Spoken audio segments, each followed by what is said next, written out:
신박한 경제의 핵심을 신박하게 풀어주실 두 분 소개해드리겠습니다. 먼저 부릉부릉 박시동 평론가 변함없이 나오셨습니다. 네, 안녕하세요. 박시동입니다. 안녕하세요.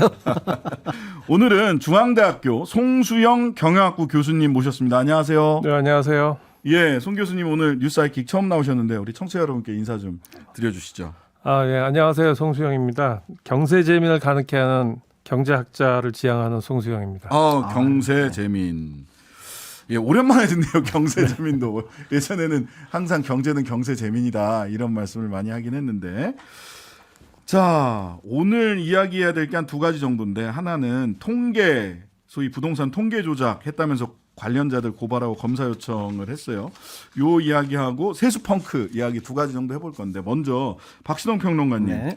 감사원의 발표 내용 네. 정리를 좀 해주시죠. 일단 감사원이 지금 중간 입장을 먼저 발표했어요. 원래는 감사위원회 의결을 받고 최종 발표를 보통 하던데 요즘 그렇게 막 하나 봐요. 그래서 일단 감사원의 중간 발표를 보면은 크게 세 가지 파트인데요. 네. 주택 관련해서 한 파트, 가계 소득 관련해서 한 파트, 고용 관련해서 한 파트. 그래서 이 세 가지 부분의 통계를 가지고 문재인 정부 때 조작이 있었다라는 게 핵심이고, 그래서 22명을 검찰에 수사 요청한다. 요건데, 그 이제 구체적으로 따져보면 이제 주택 통계 관련해서는 한국부동산원이라고 산하기관이 있는데, 국토부 산하기관이 있는데요. 여기서 총 94회 정도 집값이 덜 오른 것처럼 조작을 했다라는 게 골자인데, 예를 들어서 주간 통계를 가지고 낮게 조작하라는 지시가 여러 번 있었다. 뭐 이런 식의 일단 얘기가 있었고요. 또 소득 주도 성장 관련해서 통계청에도 이제 정부 입장에서는 입김을 불어넣어서 통계가 조작됐다라고 하는데, 예를 들어 소득 주도 성장을 효과를 홍보하기 위해서 취업자 가중값을 조작했다. 그다음에 네. 안 좋은 분들을 이제 소득 5분위에서 이제 5분위 계층이라고 하는데, 그 부분들에 대해서도 소득이 많이 악화되지 않은 것처럼 통계 보정이 있었다라는 부분. 그리고 일단 고용 관련해서도 또 비정규직이 상당히 늘었는데 늘지 않은 것처럼 압력을 행사했다. 그래서 이 세 파트에 관해서 통계 조작을 통해서 정부의 실정을 커버하거나 성과가 높은 것으로 했다. 그래서 일단 수사 의뢰한다. 이게 이제 감사원의 세 가지 줄기를 가지고 있는 발표가 되겠습니다. 예. 자, 뭐 사실 경영학자, 경제학자는 평생 통계와 함께 산다고 해도 과언이 아닐 겁니다. 송 교수님, 감사원의 이 부동산 통계 조작 수사 의뢰 일단 총평을 좀 해주시죠. 네, 근데 먼저 말씀드리고 싶은 게 통계가 중요하긴 한데요. 통계는 이게 수단입니다. 그렇죠. 어떤 정책을 위하거나 어떤 경제적 정책을 수행하기 위해서 현상을 과거를 현재 진단해보고 현재를 분석하고 그다음에 미래에 대한 예측을 하고 거기에 대한 대비를 하기 위한 건데요. 그래서 통계 자료는 특히 이게 측정하는 방법에 따라서 굉장히 그 변동성이 크게 되거나 허구적 관계로 이런 것들이 많이 생깁니다. 그래서 이거가 서로 관련된다는 거를 정확하게 이론적으로든 아니면 사회 통념적으로든 인식을 하는 범위 내에서 네. 그 적절하게 통계 자료를 해석하고 그다 의미를 알겠습니다. 찾는 것이 중요합니다. 자, 통계 관련된 이야기 잠시 후에 광고 듣고 와서 조금 더 이어가도록 하겠습니다. 잠시만요. 신장식의 뉴스아이킥 박시동, 송수영 두 분과 함께 신박한 경제 이어가겠습니다. 잠시 전에 통계는 수단이자 도구다. 그래서 여러 가지 수단이자 도구로서의 통계에 대해서 맥락을 잘 이해해야 된다. 이런 취지의 말씀을 주셨어요. 네. 이게 이제 그 서론 격인 거고, 네. 오늘의 이 소위 통계 조작 논란 감사원의 발표와 관련된 조금 더 진전된 말씀. 네, 부탁드립니다. 아까 우리 예. 박시동 평론가께서도 얘기했지만 그 내용이 사실 2022년 12월 18일 날에 이제 찾아보니까 중앙일보에서 이미 얘기가 나왔더라고요. 네네. 그래서 소득 분배, 비정규직, 주택 가격에 대한 거를 이미 거기서 지적하고 거기에서 뭐 조작이 있을 수 있다는 식으로 얘기를 했어요. 근데 네. 요번에 9월 16일자 기사에서는 굉장히 그 구체적인 숫자보다는 어떤 청와대에서나 이런 것들을 조작한 것처럼 만들려는 분위기로 많이 그 좀 질적으로 수치를 별로 제시하지 않고 질적인 표현을 많이 했습니다. 그래서 이거는 제가 봤을 때는 이 통계 수치라는 것 자체가 어떻게 측정하고 거기서 의미를 어떻게 찾아낼 것이냐에 따라서 얼마든지 소위 뭐 좀 이따 나오겠지만 보정과 교정을 해야 되거든요. 네네. 뭐 어느 나라나 다 하고 미국 연준에서도 CPI 그러니까 그 물가 상승률 할 때도 뭐 다 그거를 합니다. 그래서 나중에 그것이 변화되는 거 나오고 뭐 노동청이나 이런 데서도 취업률이 어떻고 실업률이 어떻고 얘기한 다음에 한 그 전달에 8월 달이면 지금 9월 15일 날 발표를 했죠. 근데 네. 그거는 나중에 다 고치게 돼 있습니다. 네. 자, 그러니까 다 보정과 의미 추출 어떤 수치를 놓고도 그렇습니다. 어떤 기준으로 수치가 나왔느냐. 그다음에 그 수치를 놓고도 보정을 거쳐서 적합한 도구로 만들어야 된다. 이 과정은 어디서나 거치는 일이다라는 말씀을 주셨습니다. 그 법률가로서는요, 이 보기에는 중간 감사 결과 발표 이거 굉장히 이상합니다. 예. 예전에 그 전현희 권익위원장님 네. 중간 결과 발표하고 수사 의뢰하고 했다가 나중에 조은석 감사위원 야 이대로 발표 못해 결정문 다시 써 네. 이랬다가 지금 거꾸로 유병호 사무총장한테 감찰받는 입장이 되긴 했는데 나중에 종합감사 결과가 나왔을 때 최종 결과를 어떻게 감당하려고 하는지 전 정부 대통령실 정책실장 4명을 전부 다 수사 의뢰 그러니까 이런 엄청난 발표를 감사위원회 의결도 없이 중간 발표를 할 수 있는 건지 저희도 참 의구심이 이번에는 갑니다. 유병호 총장이 안 나오고 또 사무차장이 나오셨어요. 예. 나오셨더라고요. 이거는 감사원장이 나와서 얘기를 해도 네. 큰 문제인데 그랬더라고요. 예. 자, 어쨌든 그 부정확거나 튀는 통계를 아까도 말씀하셨다시피 손질을 해야 된다는 거죠. 맞습니다. 교정을 해야 된다. 어떤 경우에 그냥 있는 대로 로데이터 있는 대로 보여줘야 되는 거 아니야? 뭐 이렇게들 많이 생각을 할 텐데. 그렇게 하면은 이제 시대적 상황이나 경제적 상황이 시간의 감에 따라 변하지 않습니까? 네. 그렇기 때문에 그 조정이 당연히 필요하고요. 그래서 네. 그럴 경우에 가중치를 조정하기도 하고 네. 특히 튀는 관찰치가 나오는 경우에는 이거는 분명히 이게 어떤 영향을 줬는지 이것이 앞으로의 추세를 변동시킬 가능성이 있는지 네. 아닌지 요거에 대해서 면밀하게 좀 지켜봐야 됩니다. 그래서 그럴 경우에는 사실 어떻게 보면 그렇게 튀는 범위에 해당되는 것들은 일부러 제거하기도 하고 그렇습니다. 그래서 네.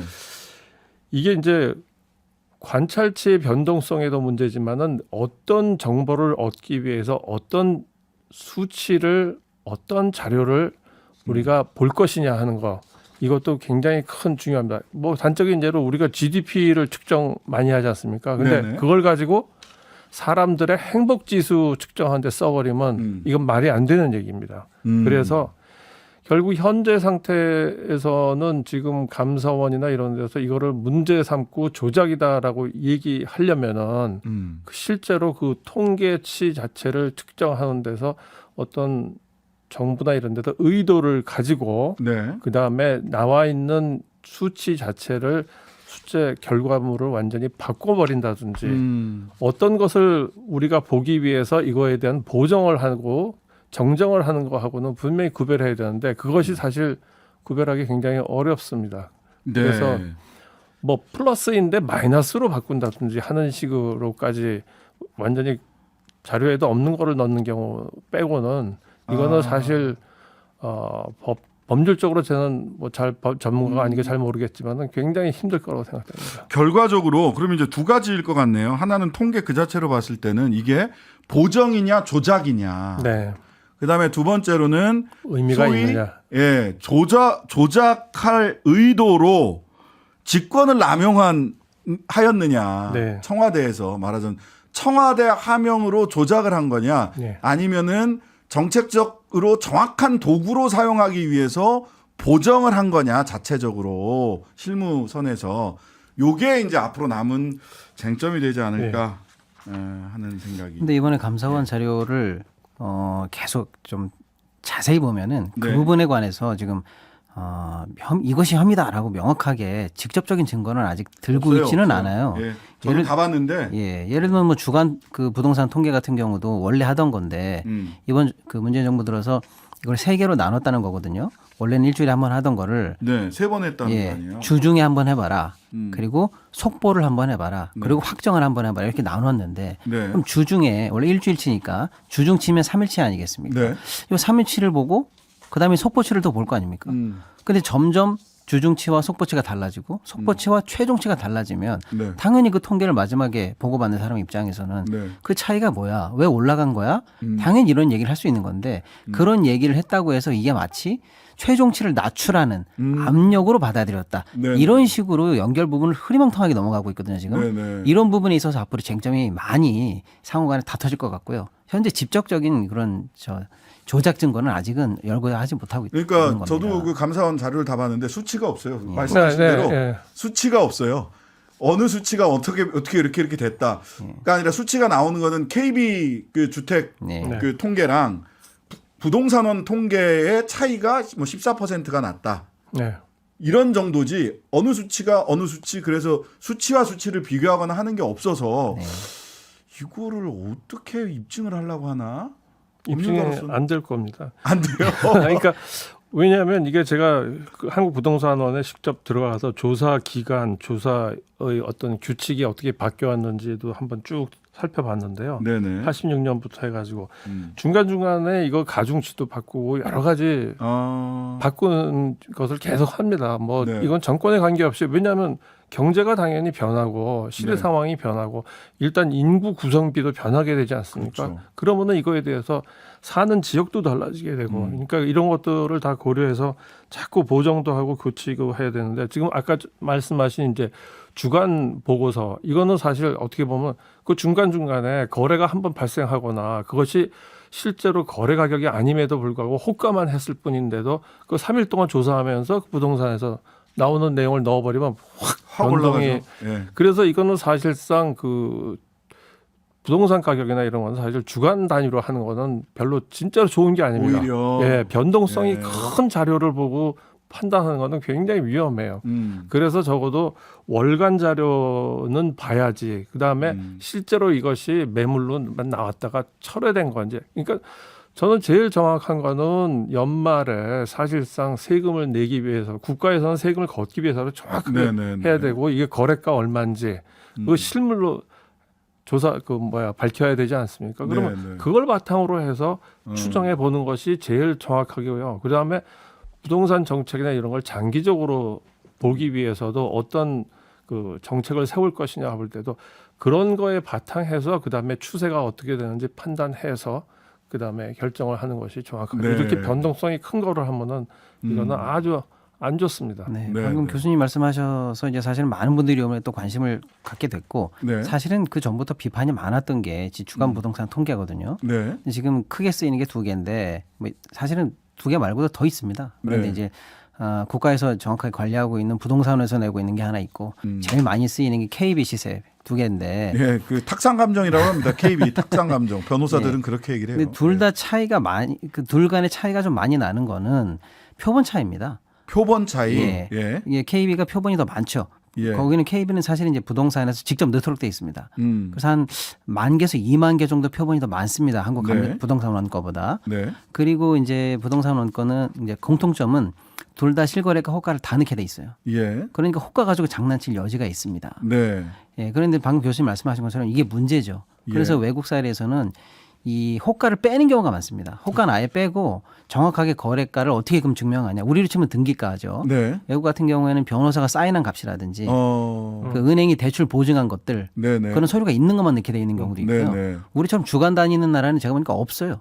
최하가 월 단위입니다. 그러니까 그러니까- 둘 다 문제가 있다고 지금 비판받는 통계 안에서 지금 싸우고 있는 중입니다. 아, 예. 근본적으로 부동산 통계를 어떻게 할 거냐에 대한 사실은 이게 건설적인 논의인 것 같네요. 네. 그렇죠. 근본적으로 부동산 통계를 어떻게 해야 이게 실물과 유사하고 맞아요. 정책적 도구로서 가치가 있느냐. 네. 좀 이런 얘기로 가는 게 좋을 것 같습니다. 예. 자, 요 정도 얘기를 하고요. 자, 통계 얘기가 나왔으니까 통계 작성 이래 역대 최대 오차가 난 세수 예측.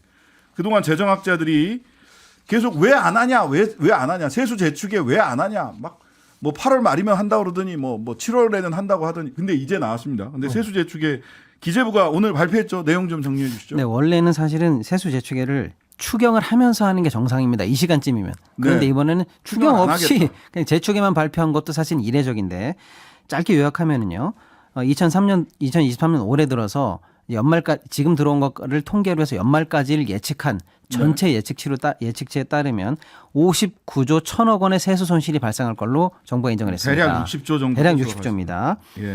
예, 그리고 이제 뭐 주로 이제 법인세가 약 그 세수 감소의 40%를 차지하고요. 기타 양도세, 부가세, 뭐 상속 증여세, 소득세 등도 주요한 포션을 차지했고요. 그러다 보니까 이제 그 60조를 어떻게 해결할 건가에 대한 대책도 같이 발표했는데 네. 뭐 그 원래 60조에 대해서 36조는 중앙 정부가 케어를 하고요. 24조는 지방으로 보내야 될 돈인데 지방 관련해서는 솔직히 말씀드리면 나몰라라 하는 거고 대책이 없는 거죠. 대책이 없습니다. 그리고 중앙이 커버해야 되는 36조에 대해서는 쓰지 않겠다. 불용이 약 10조 내외. 그리고 이제 작년부터 쭉 남아있던 세계 잉여금 한 4조 내외. 그리고 나머지는 외평기금에서 남아있던 돈을 끌고 와서 국채 발행 없이 어떻게든 메꿔보겠다. 요게 이번 발표의 골자가 되겠습니다. 이게 뭐 신의 한 수다라고 얘기를 했는데 지난주에 지난주 저지난주에 그 소위 외평채 기금 끌어다 쓰는 것도 빚내서 쓰는 것과 다를 바가 없다. 아랫돌 빼서 윗돌 괴는 거다. 이런 말씀은 했고요. 자, 교수님, 홍 교수님. 오차가 너무 크게 난 거 아닙니까? 그럴 수밖에 없는 게 지금 OECD나 IMF에서도 한국 경제 성장률을 예측하는 거예요. 작년만 해도 보셔도 2.4% 이상 뭐 회복할 거다. 뭐 굉장히 좋게 보다가 그것이 네. 지금 거의 1.3%. 저는 1.2%, 1.1%까지도 내려갈 것 같아요. 현재 추경도 하지 않고 네. 지금 우리 박시동 평론가께서 자세하게 얘기해 주셨는데 이 중에서 저는 제일 문제가 되는 게 지방교부세 안 주는 겁니다. 아, 저도 그 부분이 가장 걱정됩니다. 굉장히 걱정되는 게 외평채 맞습니다. 기금 활용하는 거는 그거는 뭐 하여튼 그거는 잘 쓴다고 볼 수도 있어요. 중앙정부에서 기술적으로 처리할 수 있는 부분이 예. 있죠. 근데 지방정부 교부금 24조 이거 어떡할 맞습니다. 거예요? 그러니까 이거는 왜 저는 크게 문제가 되는가 하면 이게 경제 성장률을 무지무지하게 낮추게 되고 예. 안 그래도 힘든 지방 경제를 더욱더 나쁘게 만드는데 가장 큰 역할을 할 거라고 생각합니다. 예. 왜냐하면 지금 말씀하시는 게 중앙은 그렇게 기술적으로 할 수 있는 방법이라도 있어요. 국채 발행을 안 하겠다라는 굳은 결심으로 외평채 갖다 끌어쓰는 방법이 있는데 지방은 교부세를 24조를 안 주면 지방 정부에서 그 24조를 뭐 기교를 부리거나 해서 이거를 소위 보충할 수 있는 방법이 없다는 거죠.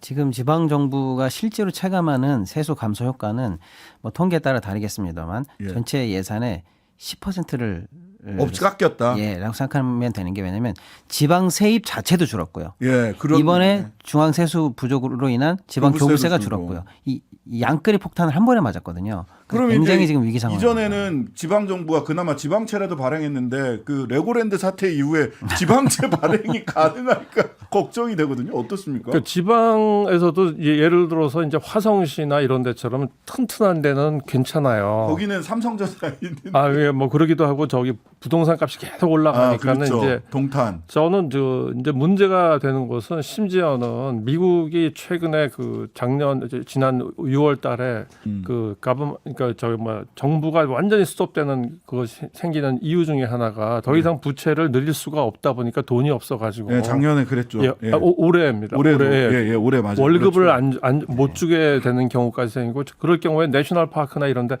다 문 닫고 이제 해고 임시 휴직을 시켜야 맞아요. 됩니다. 지금 지방 정부 중에서 지방 공무원한테 월급을 못 주는 경우도 생길 가능성이 있어요. 걱정입니다. 지방 정부 어떻게 할지. 자, 교수님 예. 이렇게 역대급 세수 펑크에도 불구하고 정부는 추경 편성하지 않고 있는데 그게 소위 건전재정, 균형재정에 대한 굳건한 믿음입니다. 예. 이 건전재정, 균형재정 이게 항상 옳은 겁니까? 저는 저 자신을 약간 케인지안 경제학자로 저 스스로를 자임하는데 네. 이게 미국의 뉴 케인지안이나 뉴 클래시컬하고도 완전히 다릅니다. 그런 의미에서 봤을 때 이 균형 재정과 그다음에 이 재정 준칙 같은 거를 하는 거는 정말 나쁜 정부입니다. 나쁜 정부입니까? 왜 그렇습니까? 왜냐하면 경제 성장률을 그냥 갉아먹고 이게 옛날부터 주장이 뭔가 하면 이렇게 건전하고 있다 보면은 이렇게 반등할 기회가 온다. 근데 반등할 기회가 안 옵니다. 왜 안 오는가 하면 사람들이 전부 다 소비를 줄이게 되고 그다음에 대부분의 시민들이나 이런 데서는 전부 다 소비를 줄이게 되고 디플레이션 상태에 빠지거나 네, 네. 경제 활동 자체가 확 줄어버리기 때문에 네. 돈 많은 아주 상위층에 있는 사람들은 그럴 경우에는 자산 가격이 부동산 가격 이런 게 막 떨어지니까는 돈 있으면 그거라도 사는데 예. 경제 활동 자체가 위축되면 그것도 안 삽니다. 왜냐하면 사봤자 그거를 공장을 돌릴 수가 없기 때문에 그렇습니다. 그러니까 이게 현재 상태에서 저는 아직까지 우리 국민들께서도 지금 그래도 뭐 중국 경제와 뭐가 조금 나아지는 게 있을 가능성이 있으니까 중국 리오프닝 상저하고 네, 뭐 맞습니다. 이런 얘기들. 그러면은 되는데 지금 이 상태에서 요거 한두 해 이렇게 더 지나가게 되면은 예. 완전히 지갑을 닫게 되고 그러면은 이 굉장히 그 진짜로 후진국으로까지는 아니더라도 굉장히 충격이 마이너스 클 성장까지 것이다. 갈 가능성도 있습니다. 정말.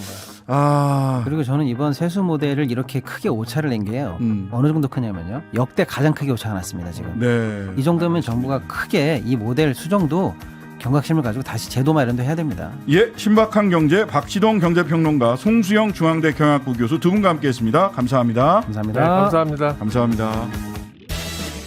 하루 종일 기다려지는 진짜 시사. 평일 저녁 6시 5분 신장식의 뉴스 하이킥.